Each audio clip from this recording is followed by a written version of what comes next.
नमस्ते भारत। मैं हूं भूमिका मेहता, अपने देश की बेटी और अपने भाई की बहन सुशांत सिंह राजपूत की बहन। पहली बात तो माफी चाहती हूं कि 2 दिन ऊपर हो चुका मेरी वीडियो मैंने नहीं बनाई थी। पहली बात तो वीडियोस मैं बेबुनियादी बनाती नहीं हूं, बिना कोई खबर के बनाती नहीं हूं, और खबर पुख्ता होनी चाहिए तब तक मैं इंतजार करती हूं। जैसे कि आप सबको पता है मैं 2 साल पुरानी वीडियोस नहीं चलाती। पहले तो बहुत बहुत आप सबको क्या कहते हैं, एडवांस में हैप्पी रक्षाबंधन टू एवरीवन। कल रक्षाबंधन का दिन है। सब अपने भाइयों की हाथों में रक्षाबंधन का बहुत सुंदर सा एक राखी बांधने वाले हैं। सारे बहनों को, सारे भाइयों को बहुत बहुत बधाइयाँ रक्षाबंधन की।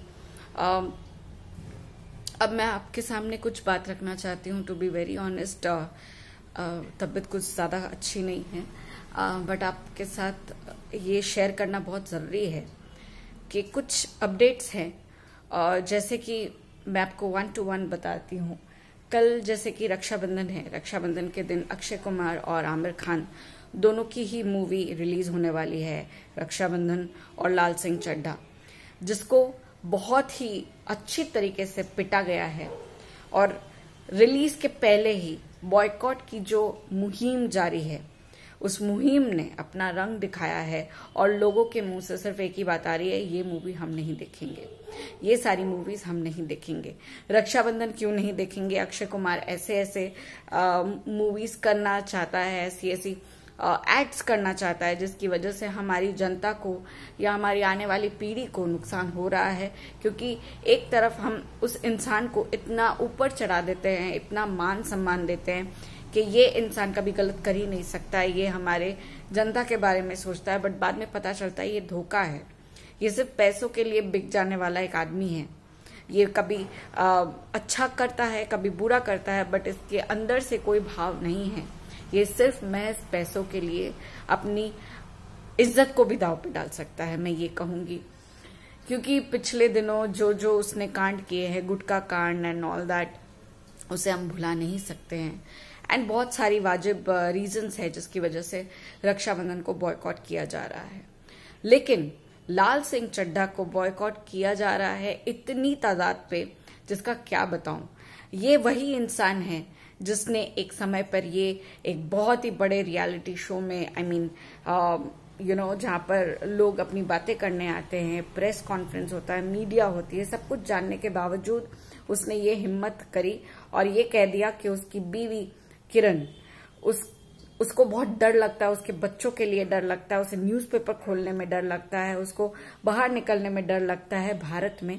क्योंकि भारत एक ऐसा देश है जहां पर बहुत सारे हादसे होते जा रहे हैं, फलाना ढिमका, हम सब कुछ जानते हैं। और जिस तरीके से उसने पीके मूवी में हमारे हिंदू धर्म और हिंदू भगवानों के बारे में जो कहा है और जो किया है, जो टारगेट बनाया है हमारे हिंदू भगवानों को, बहुत ही गंदी तरीके से उसने पेश करा है सबके सामने। उन सारी बातों को हम भुला नहीं सकते हैं। बहुत सारे रीजंस है। करीना कपूर ने ये तक कह दिया कि आपको जाना है, नहीं जाना है, इट्स योर मर्जी, हम आपको फोर्स नहीं कर रहे हैं, ये आपकी मर्जी है, आप ही जाते हैं, आप ही नेपोटिज्म को बढ़ावा देते हैं, तो आपकी मर्जी है, अब आप ये मूवी देखे या ना देखे। बट अब आमिर खान, वही आमिर खान जिसको बहुत डर लगता था, जिसकी बीवी को डर लगता था, वो अब देशभक्ति के बारे में इतनी सारी बातें करने शुरू कर दिया है, अपने आप को साबित करना शुरू कर दिया है। इवन न्यूज 18, ई टाइम्स, बहुत सारी न्यूज के द्वारा ये पुख्ता सबूत और वायरल्स हो रही वीडियोस पे हमें पता चलता है कि आमिर खान रो रहा है इनफैक्ट, और ये कह रहा है कि मैंने बहुत मेहनत की है, हमने इस मूवी को बनाने में बहुत मेहनत की है, इस मूवी को आप बॉयकॉट ना करे, इस मूवी को देखे, इस मूवी को सराहे, क्योंकि ये मूवी बहुत अच्छी है, फलाना ढिमका। आप लोग गलत मान रहे हैं मुझे, आप लोग सोच रहे हैं कि मैं भारत को नापसंद करता हूं, ऐसा नहीं है, आप लोग की ये गलत धारणा है। प्लीज आप लोग ये मूवी जाकर देखिए, आपको पता चलेगा कि मेरी ऐसी धारणाएं नहीं है। फलाना ढिमका रो रो के मीडिया के सामने हाथ फैलाकर यही कह रहा है कि उसकी मूवी को बॉयकॉट ना किया जाए। लेकिन कहा जाता है ना कि अपनी कर्मों की सजा इसी दुनिया में, इसी जन्म में मिलेगी। तो जिस जन्म में आपको ये लगने लगा कि आपको डर लगने लगा है, तो आप जाइए ना, आप जाइए पाकिस्तान, जाइए आप ऐसी अफगानिस्तान जाइए जहां पर आपकी बीवी को शक्ल दिखाने में भी डर लगेगा, क्योंकि अगर शक्ल दिख गई ना तो वही आपके जात वाले वहां पर जो हैं वो अलग हैं। यहाँ के मुस्लिम्स, यहाँ के लोग अलग है, क्योंकि ये भारत है और भारतीय मुस्लिम्स हमारे अपने हैं। और वहां के जो मुस्लिम्स है, I am sorry to say these words, but this is a fact, कि वहां पर आज कोई भी मुस्लिम फैमिली को फ्री में भी कहा जाए ना कि अफगानिस्तान पाकिस्तान चले जाओ, वो लोग नहीं जाएंगे, क्योंकि उन्हें पता है कि उनकी लाइफ क्या होगी वहां। इसीलिए वो भारत को अपना भारत कहते हैं और बहुत गर्व से कहते हैं, और हम सल्यूट करते हैं ऐसे लोगों को। लेकिन उन्हीं में से एक आमिर खान और उसकी बीवी और उनके बच्चे, जिनकी बच्चे को तो अधनंगा पिक्चर्स खिंचवाने में बड़ा शौक है, तब डर नहीं लगता है कि एक लड़की हो के, एक जवान लड़की हो के नंगी पिक्चर्स डालती हो तुम इंस्टा पे, फेसबुक पे और पता नहीं कौन कौन से सोशल मीडिया पे, ट्विटर पे, तब इस बाप को और इस माँ को डर नहीं लगता है कि क्या अश्लीलपना कर रहे हो? नहीं, इन्हें बस बदनाम करना है भारत को। और जब बात अब आती है प्रमोशन की, तब देशभक्ति उठ जाती है, देशभक्ति निकल के सामने आ जाती है। बट हम बेवकूफ नहीं हैं। कल की जो मूवीज है, ये दोनों मूवीज को इतना अच्छा पिटने वाला रिस्पांस मिला और मिलेगा जिसका कोई हद हिसाब नहीं। इससे पता चल रहा है कि हम जनता एक है। और ये सब कैसे हो रहा है? ये हमारे भाई सुशांत सिंह राजपूत को गिराने की जो कोशिश थी, गिराया आपने, उसे बैन करवाया, पूरे बॉलीवुड ने उसके साथ जितना गंदगी करना था किया, उसका मर्डर तक कर दिया। बट आपको क्या लगता है उसे आप खत्म कर पाओगे? वो अमर हो चुका है, उसे किसी बॉलीवुड टॉलीवुड की जरूरत नहीं है, वो अमर हो चुका है। वो हमारे दिलो दिमाग में इतना अच्छे से बैठ चुका है कि लोगों को अब बहुत बुरा लगने लगा है। जैसे कि क्या नाम है इसका, अरे यार ये सारे डायरेक्टर्स का नाम भी भूल जाती हूँ मैं। वो एक डायरेक्टर है अनुराग कश्यप, यस अनुराग कश्यप, जिसने अभी हाल ही में ट्वीट करा कि भैया हमारी मूवीज का प्रमोशन से ज्यादा तो ट्रेंड चल रहा है एसएसआर के जस्टिस के लिए।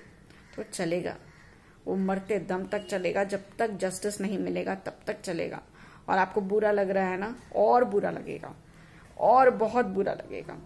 वहीं हम देख रहे हैं कि संजय राउत, जिसने हमारे भाई के ऊपर बहुत सारे लांछन लगाए थे, कहा था ये सुसाइड है, ये सारा ये सब खेल कर रहे हो आप लोग, उस बंदे के मनी लॉन्ड्रिंग, हजारों करोड़ की जो मनी लॉन्ड्रिंग का केस जो पकड़ा गया है, इवन अब पता चल रहा है अलीबाग के जो 5 लोग थे जिसके हाथों से अलीबाग के सारे प्रॉपर्टीज खरीदे गए हैं संजय राउत के तरफ से, उनमें से 2 जन का बयान ले चुकी है ईडी। और उन दोनों ने ये कहा है कि नाम ऑफ कोर्स बताया नहीं जाता, नाम जरूर से चार्जशीट में लिखा हुआ है, डेफिनेटली लिखा हुआ है, लेकिन इससे बाहर लाना उनके लिए रिस्क है। सो आप लोगों को बताना चाहती हूँ कि इन दोनों लोगों ने ये माना है कि यस संजय राउत ने अलीबाग की प्रॉपर्टीज हमसे खरीदी हैं और 3 जन हैं हमारे साथ, लेकिन हम लोगों ने बार बार ना कहा था कि हमें प्रॉपर डॉक्यूमेंट्स के साथ ही बेचना है अपनी सारी जो भी प्रॉपर्टीज है, जमीन है। लेकिन संजय राउत ने अपनी धमकियां, अपने रुतबे का जो एटीट्यूड का पूरा बहुत ज्यादा दिखाया, एंड उसके बाद 3 करोड़ से भी ज्यादा की रकम कैश में दी अपनी बीवी के नाम पर प्लॉट्स खरीदने के लिए। लगभग 10 प्लॉट्स खरीदे हैं और 3 करोड़ से ज्यादा की मात्रा कैश में दिया गया है, जबकि लेनदारों को ये नापसंद था, तभी भी जबरदस्ती ये किया गया। और ईडी ने अब पूरी तरह से पुख्ता सबूतों के साथ ये कहा है कि ये हो ना हो प्रवीण राउत की वजह से ही ये सारे पैसे मिल रहे हैं, क्योंकि हर महीने लाखों की तादाद पर संजय राउत को प्रवीण राउत ही पैसे देता था और ये सारे पैसे मनी लॉन्ड्रिंग में बोलो या लैंड परचेजिंग में बोलो खर्च किए जाते थे संजय राउत की तरफ से। ये बहुत बड़ी जीत है कि इन लोगों की गंदगी पकड़ी जा रही है और अब बहुत अच्छा लग रहा है कि संजय राउत को जेल भेज दिया गया है, और उसी जेल में जहां पर नवाब मलिक को रखा जाना है। नवाब मलिक अभी फिलहाल तो हॉस्पिटल में ही है, अपना इलाज ही करा रहे, बट बहुत जल्द उसका इलाज जब कंप्लीट हो जाएगा तो उसे उसी जेल की हवा खानी पड़ेगी। बाकी अच्छी बात है ना, अनिल देशमुख और उसके साथ और एक दोस्त जुड़ गया, संजय राउत। कंपनी हो जाएगी तीनों जन को, अच्छे से खाओ पियो ऐश करो, तब जेल में भी अपनी मंडली बनाओ। बहुत मजा कर रहे थे ना, बाहर गंदगी फैला रहे थे ना, अब आपका टर्न खत्म। अब जेल में आराम से रहो, और जेल में सिर्फ 14 दिन ही नहीं और भी दिन आएंगे, बहुत सारे महीने, बहुत सारे साल बिताने पड़ेंगे। सो gate habituated mister Sanjay Raut. और क्या कहूं मैं आपसे, इंतजार करे जा रहे हैं हम लोग कि कब एनसीबी की चार्जशीट खुलेगी, कब वो डिमांड चार्जशीट जिसके बारे में बातें चल रही थी उसके बारे में कोई अपडेट आएगी, बट अपडेट नहीं आ रही है। क्या हो रहा है इस देश का पता नहीं, लेकिन तभी भी आप सबसे गुजारिश है कि मेरा साथ दीजिए, और हम जिस तरीके से इस मुहिम को जारी रख रहे हैं, we want justice and we will get justice, इसे भूलिएगा नहीं। और हमारे भाई सुशांत सिंह राजपूत को सजा जिसने दी है, जो गंभीर सजा दी है, क्योंकि वो एक बहुत ही टैलेंटेड आदमी था, बहुत ही टैलेंटेड सुपरस्टार था, एक अच्छा इंसान था, इसकी सजा उसे मिली है। लेकिन अब उन गुनहगारों को सजा हम दिलवाएंगे, और ये मुहिम तब तक जारी रखेंगे जब तक उसे जस्टिस नहीं मिल जाता। तो जोर से कहो, we want justice and we will get justice. तब तक के लिए साथ दीजिएगा, कोई भी अपडेट आएगी आप तक जरूर पहुंचाऊंगी। जय हिंद।